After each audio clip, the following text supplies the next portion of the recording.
Hi friends, ಹೇಗಿದ್ದೀರಾ ಎಲ್ಲರೂ? ಇವತ್ತು ನಾನು ಕಡಲೆಕಾಳಲ್ಲಿ ನಮಗೆ ಸಾಯಂಕಾಲ ಟೈಮ್ ಒಂಥರ ಸ್ನ್ಯಾಕ್ ಥರ ತಿನ್ನಲಿಕ್ಕೆ ಈಸಿಯಾದಂಥೊಂದು ರೆಸಿಪಿ ಹೇಳ್ಕೊಡ್ತೀನಿ. ನೀವೆಲ್ಲ ಮಾಡ್ಬೋದು ಅಂದ್ಕೊಳ್ತೀನಿ. ಮಾಡದೇ ಇರೋರು ಇದೊಂದು ಸರಿ ಮಾಡಿ ನೋಡಿ, ತುಂಬ ಟೇಸ್ಟಿಯಾಗಿರುತ್ತೆ.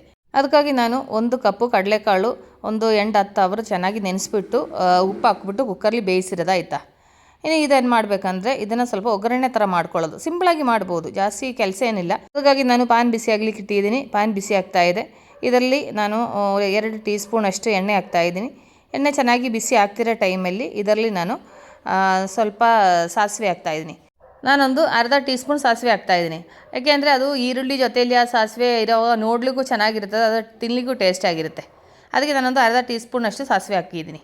ಆ ಸಾಸಿವೆ ಚೆನ್ನಾಗಿ ಉಡಿತಿರೋ ಟೈಮಲ್ಲಿ ಇದರಲ್ಲಿ ನಾನು ಈರುಳ್ಳಿ ಹಾಕ್ತಾಯಿದ್ದೀನಿ. 1 ಕಪ್ಪು ಈರುಳ್ಳಿ, ಚಿಕ್ಕದೊಂದು ಕಪ್ಪು ಈರುಳ್ಳಿ, ಅಂದರೆ ಒಂದು ದೊಡ್ಡ ಈರುಳ್ಳಿ ನಾನು ಸ್ಲೈಸಾಗಿ ಕಟ್ ಮಾಡಿರೋದು. ಆದರೆ ತುಂಬ ಸಣ್ಣಗೆ ಕಟ್ ಮಾಡಿಲ್ಲ, ಸ್ವಲ್ಪ ದಪ್ಪ ಪೀಸಾಗಿಯೇ ಕಟ್ ಮಾಡಿರೋದು. ಅದಾದಮೇಲೆ ಅದ್ರ ಜೊತೆಲಿ ಸ್ವಲ್ಪ ಕರಿಬೇವು ಸೊಪ್ಪು ಹಾಕ್ತಾಯಿದ್ದೀನಿ. ಇದಿಷ್ಟು ಹಾಕ್ಬಿಟ್ಟು ಅದ್ರ ಜೊತೆಲಿ 2-3 ಒಣಗಿದ ಮೆಣಸಿನ್ಕಾಯಿ ಹಾಕಿದ್ದೀನಿ. ಯಾಕೆಂದರೆ ಇದರಲ್ಲಿ ಬೇರೆ ಖಾರ ಏನು ಹಾಕಲ್ಲ, ಅದಕ್ಕೆ. ಅದಾದಮೇಲೆ ಇದ್ರ ಜೊತೆಲಿ ರುಚಿಗೆ ತಕ್ಕಾಗಿ ಉಪ್ಪು ಹಾಕ್ತಾಯಿದ್ದೀನಿ.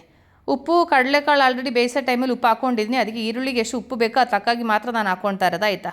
ಅದಾದಮೇಲೆ ಅದಿಷ್ಟು ಹಾಕ್ಬಿಟ್ಟು ಇದು ಚೆನ್ನಾಗಿ ಮಿಕ್ಸ್ ಮಾಡ್ಕೊಂಡಿದ್ದೀನಿ. ಅದಾದಮೇಲೆ ಈರುಳ್ಳಿ ತುಂಬ ಫ್ರೈ ಆಗೋ ಅವಶ್ಯಕತೆ ಇಲ್ಲ, ಒಂದು ಮೀಡಿಯಮ್ ಆಗಿ ಫ್ರೈ ಆದರೆ ಸಾಕು. ಅದಾದಮೇಲೆ ಬೇಯಿಸಿ ಇಟ್ಟಿರೋ ಕಡಲೆಕಾಳು ಅದರ ಜೊತೆಲಿ ಹಾಕ್ಕೊಂಡಿದ್ದೀನಿ.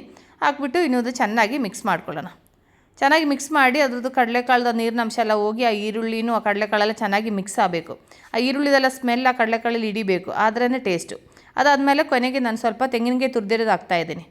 ಇನ್ನು ಇದಿಷ್ಟು ಹಾಕ್ಬಿಟ್ಟು ಇನ್ನಿದೊಂದು ಸರಿ ಚೆನ್ನಾಗಿ ಮಿಕ್ಸ್ ಮಾಡಿದ ನಂತರ ಒಂದು 2-3 ನಿಮಿಷ ಇದು ಮುಚ್ಚಳದಲ್ಲಿ ಮುಚ್ಚಿಬಿಟ್ಟು ಒಂದು ಲೋ ಫ್ಲೇಮಲ್ಲಿ ಬೇಯಿಸ್ಕೋಬೇಕು. ಆ ಥರ ಬೇಯಿಸ್ಕೊಂಡ್ರೆ ನಮ್ಮದು ಸ್ನ್ಯಾಕ್ ರೆಡಿ ಆಗುತ್ತದೆ. ಅದು ನಾನೊಂದು ಮುಚ್ಚಳದಲ್ಲಿ ಮುಚ್ಚಿಬಿಟ್ಟು ಒಂದು 2-3 ನಿಮಿಷ ಹಂಗೆ ಬಿಡ್ತೀನಿ. ಈಗ ಒಂದು 2-3 ನಿಮಿಷ ಆಗಿದೆ. ಅದು ನೀರಿನ ಅಂಶ ಎಲ್ಲ ಹೋಗಿ ಚೆನ್ನಾಗಿ ಡ್ರೈ ಆಗಿದೆ. ಎಷ್ಟು ಸಿಂಪಲಾಗಿ ಮಾಡ್ಬೋದಲ್ಲ, ಆದರೆ ತುಂಬ ಹೆಲ್ತಿ ಆದಂಥದ್ದು. ಮಕ್ಳಿಗೆ ಮಾಡಿಕೊಟ್ರು ಮಕ್ಕಳು ತುಂಬ ಇಷ್ಟಪಟ್ಟು ತಿಂತಾರೆ. ದೊಡ್ಡವ್ರಿಗಾದರೂ ಎಲ್ಲರಿಗೂ ಚೆನ್ನಾಗಿರ್ತದೆ. ಡೈಟೆಲ್ಲ ಮಾಡೋರಿಗೆ ಈ ಥರ ಮಾಡಿ ತಿಂದರೆ ತುಂಬ ಚೆನ್ನಾಗಿರುತ್ತೆ, ಆಯಿತಾ. ನಿಮ್ಗೆ ಬೇಕಾದರೆ ಅವಾಗ ಸ್ವಲ್ಪ ಆಯಿಲು ಕಮ್ಮಿ ಯೂಸ್ ಮಾಡ್ಕೋಬೋದು. ಅದಾದಮೇಲೆ ಇದು ಟೇಸ್ಟ್ ಹೇಗಿದೆ ಅಂತ ನಾನು ತಿಂದು ನೋಡಿಬಿಟ್ಟು ಹೇಳ್ತೀನಿ. ಯಾಕೆಂದರೆ ಯಾವಾಗಲೂ ನನಗೆ ಏನಾದರೂ ಮಾಡಿದರೆ ಅದು ಹೇಗಿದೆ ಅಂತ ತಿಂದ್ಬಿಟ್ಟು ಅದು ಟೇಸ್ಟ್ ಹೇಳಿದ್ರೇ ನನಗೆ ಖುಷಿ. ಸ್ವಲ್ಪ ಬಿಸಿ ಇದೆ, ಆದರೆ ಬಿಸಿ ಬಗ್ಗೆ ಎಲ್ಲ ಯೋಚನೆ ಮಾಡ್ತಿಲ್ಲ. ಯಾಕೆಂದರೆ ಇದೆಲ್ಲ ಕೈಗೆ ಸಿಕ್ಕಿದ ಮೇಲೆ ಬಿಸಿ ಅಂತೆಲ್ಲ ವೆಯ್ಟ್ ಮಾಡಬಾರ್ದಲ್ಲ.